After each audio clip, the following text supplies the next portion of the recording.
Hi, this is Dan Heisman, Philly tutor for Chess FM.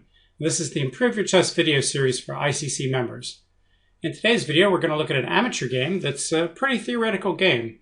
If both players have a decent grasp on theory, very often, even if they're amateur players, they can contribute to theory, so to speak, by getting into a theoretical line and, trying various things that, affect the theory of that opening.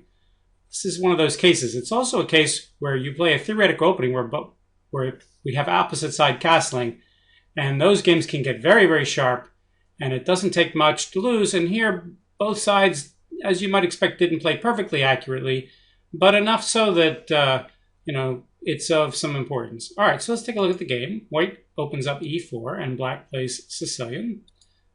White plays knight f3, and we have an open Sicilian.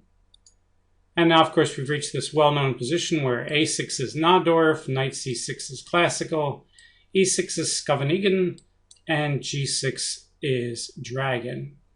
Black plays a6. All right, way back when I was playing actively, the main move was bishop g5, which is still popular today. Bishop c4, Bobby Fischer's move, was played a lot.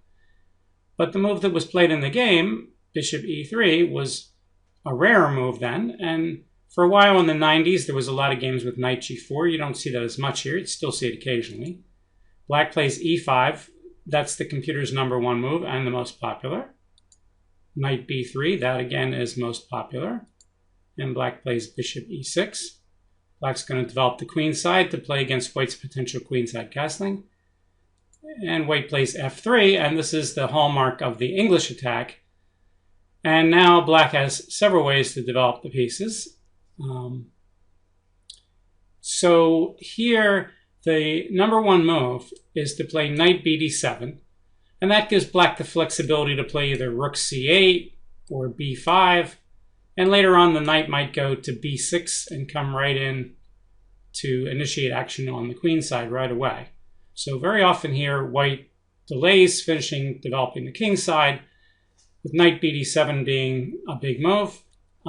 There's a move to try to stop g4. You can also play the interesting move h5 here, which looks very strange, but actually it's another line. And the third line here is to just develop the king side and play bishop e7. And in this game, one of my students is playing black, and he's always played the castle king side line, and he's perfectly happy with it.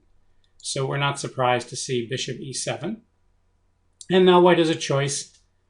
He can play g4 right away, which is very popular, or he can play queen d2. White decides to play queen d2. Black, consistent with his previous games, castles right away. And white castles. And now we have that opposite side castling. You throw the kitchen sink at the other side. Whoever gets there first can win, but it's very tricky. You make one kind of slow move, and all of a sudden the other side gets the momentum. So here black plays knight bd7 now, and white plays g4, and black plays b5, and we've reached a pretty theoretical position here. And white has a bunch of moves he could play in this position. The computer, I let Stockfish think on this for a while, and Stockfish's #1 move here was to play either a3 or rook g1. Now, a3 is a strange-looking move because it violates the principle that when you cast opposite sides and the queens are on the board, you don't want to unnecessarily push the pawns in front of your king, especially if it doesn't lock the position. If it locks the position, then you almost always would push that pawn to lock it. But here, a3 is provocative, and Stockfish thinks it's okay with a slight advantage to white. It also suggests possibly rook g1. White plays the natural move h4, which is certainly possible. And this has been played before. And black plays b4. White plays knight d5.